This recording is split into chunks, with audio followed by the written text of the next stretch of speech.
Welcome back to the channel. I'm going to be going over an indicator with you that is going to completely change your trading, especially when it comes to price action based trading. It's very simple to use. It's going to give you the exact tips and show you exactly where these key price action levels are. And hopefully this will help you every single day when it comes to your trading. However, before we get into that content, I recommend you consider liking and subscribing.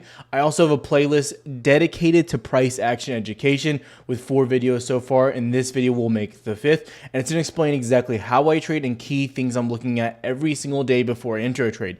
The videos are not very long. I keep them very short, sweet, and to the point because I know you're not trying to spend all day looking at a video for 60 minutes and you're not going to learn everything in just one video. There's baby steps to this, and this is going to help you along the way. But let's get to the video. The first thing you know, if you're using the VPVR or if you're looking to use it, if you're using TradingView, this is something that you will have to pay to use, which I don't like. They just kind of changed that format.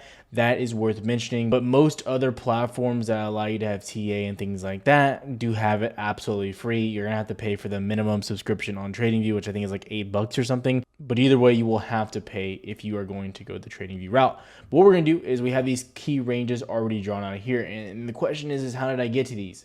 You know, am I just marking out key highs and lows? What am I looking at? This is all based on the VPVR as of right now. Now, are there other levels I like? Yes, but what I'm going to do is highlight key focal points of liquidity, and this is going to show us where we want to trade. Now, first thing I want to mention is when I go into VPVR, I'm going to leave all the settings pretty much the same, and then I'm just going to go and I'm going to make the row size 32 because that's what I like.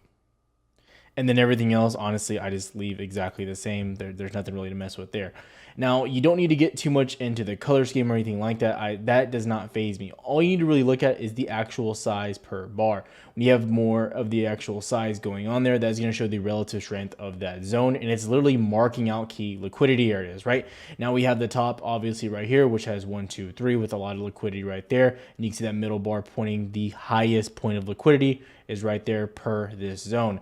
Your second one is going to be right here, obviously another major level. And then the third that I'm going to be watching is this lower level, which after this, you're going to start seeing this absolute start to dump. And this is going to use Amazon for reference. So we're just going to show what's been happening based on Amazon's chart going on here. Now, you also know if you're on the channel, you're watching the daily updates when it comes to the S&P 500, the Nasdaq, and how futures are moving. Futures are going to move the market. However, stocks have a trend that they follow along with the future. So even when we have a bullish Nasdaq, a bullish SPY, you still got to watch the trends on what's going on here. And that's where this really comes and takes into place. So what we're looking at here, this is the key areas you have marked out. You can see as you zoom in a little bit more, you're going to get more liquidity answers. So as we zoom in here, you can see one, let's just take a quick look. You saw there was more liquidity right here, but as you zoomed in a little bit more, you can see the liquidity starts to disappear and it continues to stay up here with more area here. So we can see, obviously, this is going to be a local top or a resistance or support. So if you were to start trending back down from this level here, you would find support here and try to bounce back up into this liquidity zone. And the same goes for if you are below it. So if you start breaking back above, you're going to find the liquidity zone, get rejected here. And then if you continue to show strength, you're going to try to start breaking back above to that next liquidity zone and so on. This is going to show you the key price action points.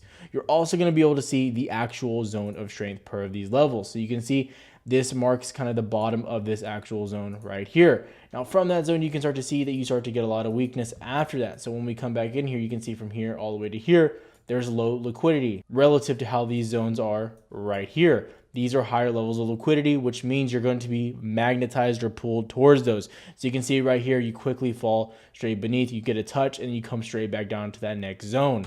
That's how this works. That's how price action works. And this is what you're trying to trade in price action. And when you come and use these zones specifically, it's going to help you find those key areas of where you need to be targeting, where you need to be getting in, and where you need to be getting out. But let's use another stock as an example. For this stock, I'm actually going to draw them out with you as we're going. So what we're going to do is we're going to have the key points. Obviously, this is going to be a major level right here, this whole zone right there. Your next major zone is going to be roughly right here, which is going to be where the liquidity starts to pump back up right there. And it's also going to be the range of that gap fill as well. Now we're going to continue a little bit over to get a better viewpoint. And then you're also going to see the highest range is actually going to be about right here.